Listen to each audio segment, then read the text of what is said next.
She wove by daylight and unraveled by torchlight 3 full years of the same cloth, the same knots, the same quiet deception, and the suitors never once caught her in the act, or if they did, they chose not to see it. For 3 years, a funeral shroud for Laertes remained unfinished, and for 3 years, 100 men drank her wine, ate her livestock, and waited for her to choose one of them, never realizing the fabric was a trap, not a tribute. The question that haunts every reader of the Odyssey is not whether Penelope was clever, because she obviously was, but whether she was mourning at all, or if grief was simply the most useful mask she had ever worn. She told the suitors she could not marry until the shroud was done, and she made sure it was never done, and that single lie held off a kingdom of wolves longer than any army could have. The answer to what she was really doing lies not in the loom itself, but in what she did the moment the deception collapsed, and it is far more ruthless than the story usually remembers. We all think Penelope was the faithful wife, the passive symbol of loyalty, weeping at her loom while Odysseus fought monsters and slept with goddesses, but the reality is that she was running one of the most sustained psychological operations in all of Western literature, and her weapon was not patience but precision. Every thread she wove was a calculated delay, and every thread she pulled was a reset button on a clock that the suitors could never see, because they were too busy counting their own desires.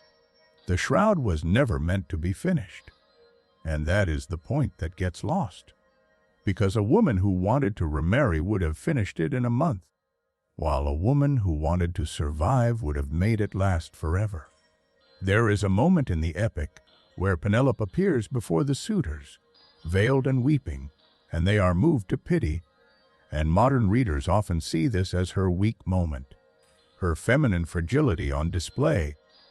But consider the timing of that appearance, because it happens right after she has been pressured, right after she has been cornered, and her tears are the exact performance needed to soften the pressure without giving an inch. She understands that her power is not in saying no, because a woman alone in a hall full of armed men cannot simply say no, but in saying not yet, forever, in a way that makes the men believe the delay is their own idea. The suitors think they are waiting for a decision, but they are actually participating in a ritual she designed.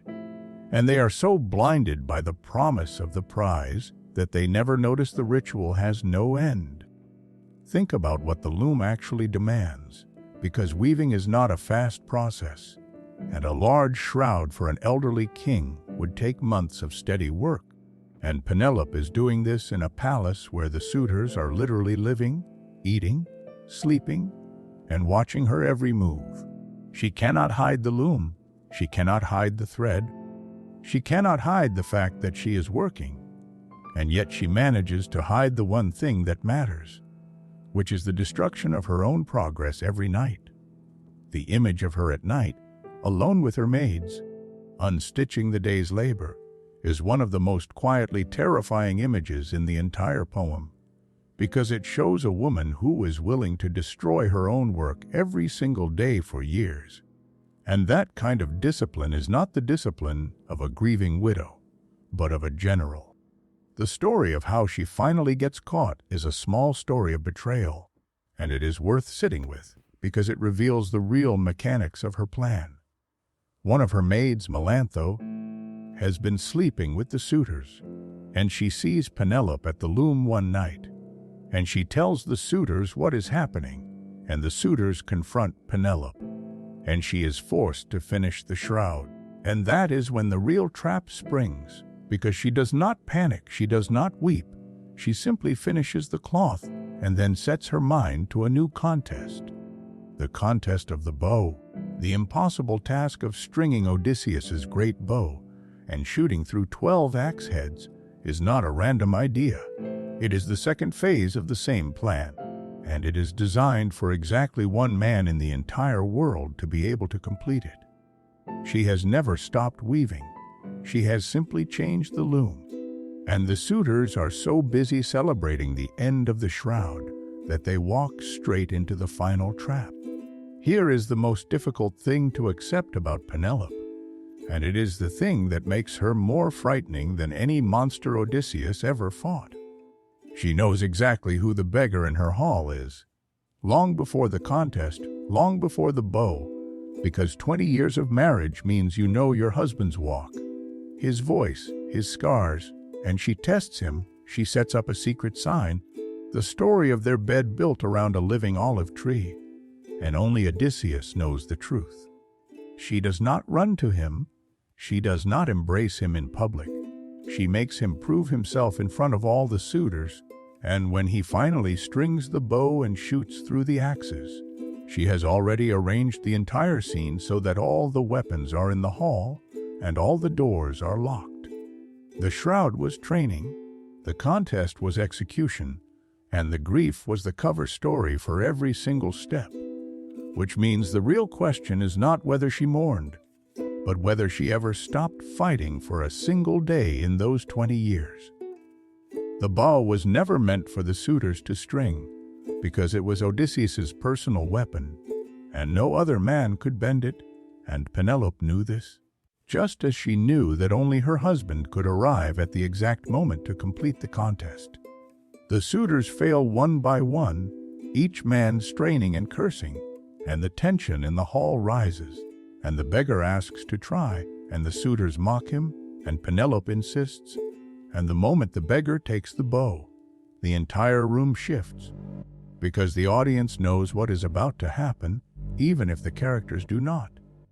Odysseus strings the bow with the ease of a man who has done it 1,000 times, and he shoots through all 12 axes, and the room explodes into violence, and Penelope is upstairs, locked in her room, waiting not out of fear, but because she has done her part for 20 years, and now it is his turn. 3 years of weaving and unweaving, 108 suitors, 12 axes, 1 bow, and a marriage bed built from a living tree. And the entire epic turns on the fact that a woman refused to stop controlling the story. She did not mourn for 3 years. She surveilled. She delayed.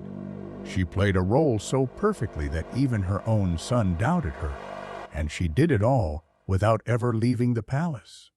The suitors thought they were waiting for a widow to choose, but they were actually waiting for a king to return, and Penelope was the clock, the calendar, and the gate all at once, because every sunrise found her at the loom, and every sunset found her destroying it, and every single day she bought was a day closer to the moment when the stranger in the hall would finally put down his cup and pick up his bow.